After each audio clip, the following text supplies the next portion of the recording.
Hi అందరికీ నమస్కారం అండి. ఇప్పుడు మనం శివరాత్రికి ముందు రోజే అమరావతి అయితే మీకు చూపిస్తాను. పంచారామాల్లో ఒక పుణ్యక్షేత్రమైనటువంటి అమరావతి అనమాట.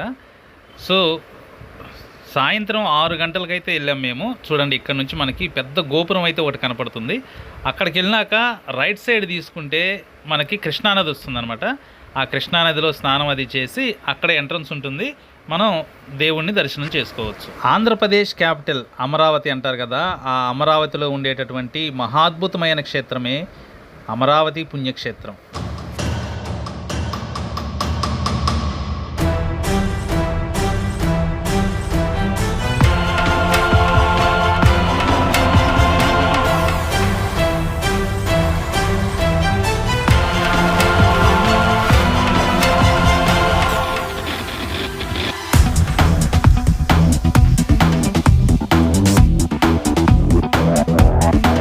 ఈ అమరావతి గుంటూరు నుండి 40 కిలోమీటర్ల దూరంలో ఉంటుంది.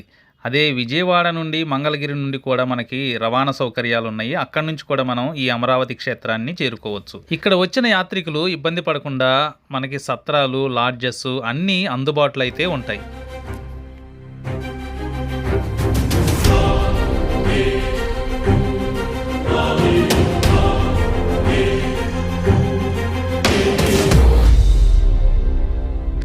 మాఘమాసం వెళ్ళిపోయేలోపు ఒక్కసారైనా కృష్ణానదిలో స్నానం చేసి అమరావతి పుణ్యక్షేత్రాన్ని దర్శించుకోవాలని పురాణాలు చెబుతున్నాయి.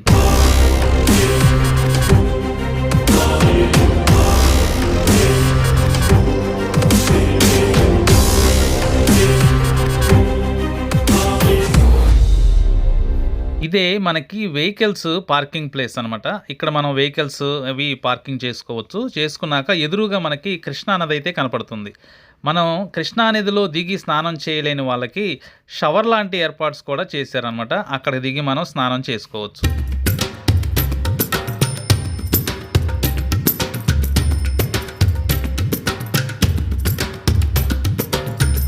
ఈ దేవాలయంలో మహాశివరాత్రి ఉత్సవాలు కానీ, నవరాత్రి ఉత్సవాలు కానీ, కళ్యాణ ఉత్సవాలు మొదలైనవి అత్యంత వైభవంగా జరుపుతారు.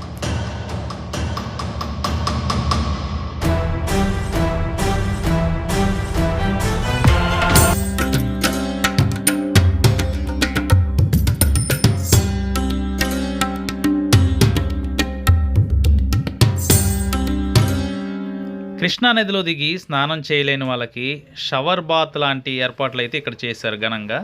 ఎందుకంటే కొంతమంది నదిలో దిగడానికి భయపడతారనమాట. వాళ్ళ కోసం సేమ్ అవే కృష్ణా వాటర్తోనే స్నానం చేయొచ్చు మనం.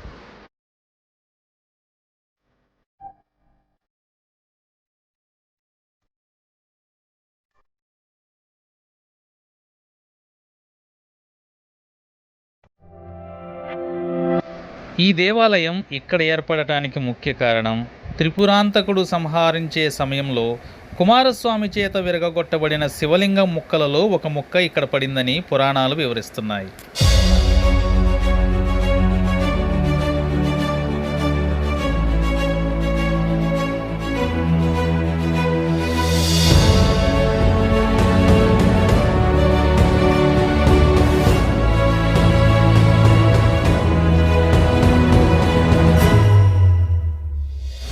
పంచారామాలలో ఒకటైన ఈ అమరావతి అమరేశ్వర స్వామిని చూస్తూ స్థల పురాణాన్ని ఒకసారి తెలుసుకుందాం. ఈ దేవాలయంలో శివలింగాన్ని దేవతల రాజైన ఇంద్రుడు ప్రతిష్ఠించాడని పురాణాలు చెబుతున్నాయి. ఈ శివలింగం ఒకానొక కాలంలో ఆ శ్రీరామచంద్రుని చేత పూజింపబడిన శివలింగంగా ప్రసిద్ధిగాంచినది. త్రిపురాసురుని సంహరించే సమయంలో కుమారస్వామి చేత విరగొట్టబడిన శివలింగం ముక్కలలో ఒకటి ఇక్కడ పడిందని పురాణాలు చెబుతున్నాయి. పంచారామాలలో ఒక్కటైన అమరారామం, అదే అమరావతి, కృతయుగంలోనే ఆవిర్భవించిన విశిష్టమైన పుణ్యక్షేత్రం. పురాణాల్లో కౌంచతీర్థంగా పేర్కొనబడింది ఈ అమరావతి. ఇక్కడ శివలింగాన్ని చంద్రుడు ప్రతిష్ఠించి అమరేశ్వరుడనే నామకరణం చేసి పూజించినట్లు స్థల పురాణం తెలియజేస్తుంది. ఇక్కడ శివలింగం అత్యంత ఎత్తైనదిగా ఉండటం వలన అర్చకులు ఒక పీట మీద ఎక్కి ప్రతినిత్యం అభిషేకాలు నిర్వహిస్తూ ఉంటారు. ఇక్కడ శివలింగం పైభాగంలో ఎర్రని రంగు మరక ఒకటి కనపడుతుంది. ఆ మరకే రక్తపు మరక. శివలింగం రోజురోజుకి ఎత్తుగా పెరుగుతూ ఉండడం వల్ల ఆ ఎత్తుని నిలిపేందుకు ఒక మేకుని శివలింగం తల మీద కొట్టడం జరిగిందట. శివలింగం పైభాగంలో రక్తం మరక ఏర్పడింది. నేటికి ఆ రక్తపు మరక ఉంది. దేవతల గురువైనటువంటి బృహస్పతి ఆదేశం మేరకే అప్పట్లో ఈ శివలింగం చుట్టూ పరివార దేవతలను ప్రతిష్ఠించాడని, అమరుల నివాస ప్రాంతంగా మారిన కారణంగా ఈ ప్రాంతానికి అమరావతి అనే పేరు వచ్చిందని పురాణ కథలు వివరిస్తున్నాయి.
మనం ఈ దేవాలయానికి సంబంధించిన శాసనాలను కానీ గమనించినట్లయితే, ఈ దేవాలయంలో విజయనగర చక్రవర్తి శ్రీకృష్ణదేవరాయల శాసనాలను ఇక్కడ చూడవచ్చు. ముఖమండపంలోని ఒక స్తంభంపై కోటరాజు శాసనాన్ని కూడా చూడవచ్చు.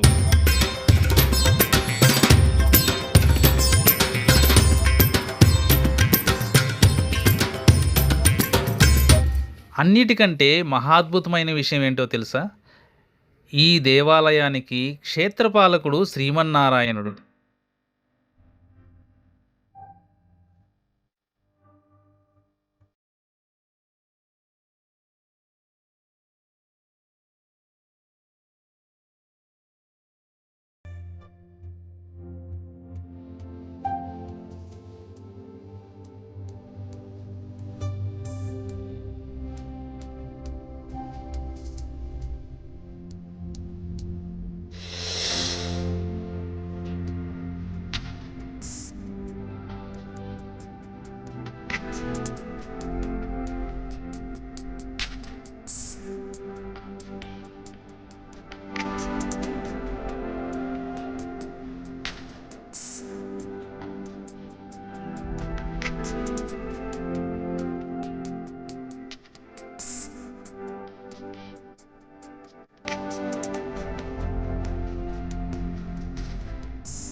ఈ మహాశివరాత్రికి చాలా రష్ ఉంటుంది ఈ అమరావతి పుణ్యక్షేత్రంలో.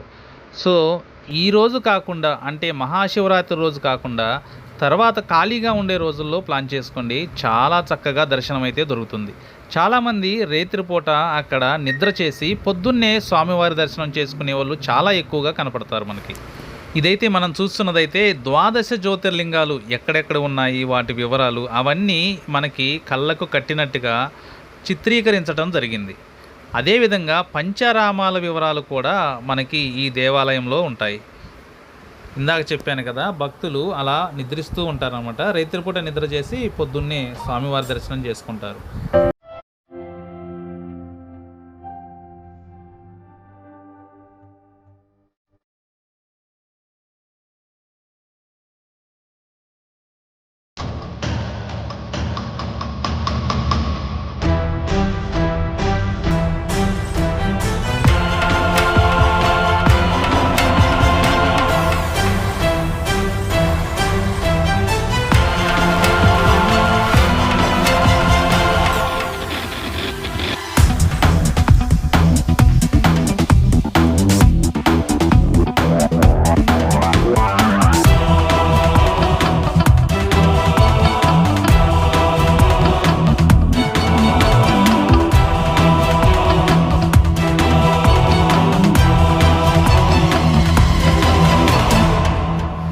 ఇప్పుడు చూస్తున్నారు కదా మీరు, ఇది శివరాత్రికి 3 రోజుల ముందు అమరావతి పుణ్యక్షేత్రం.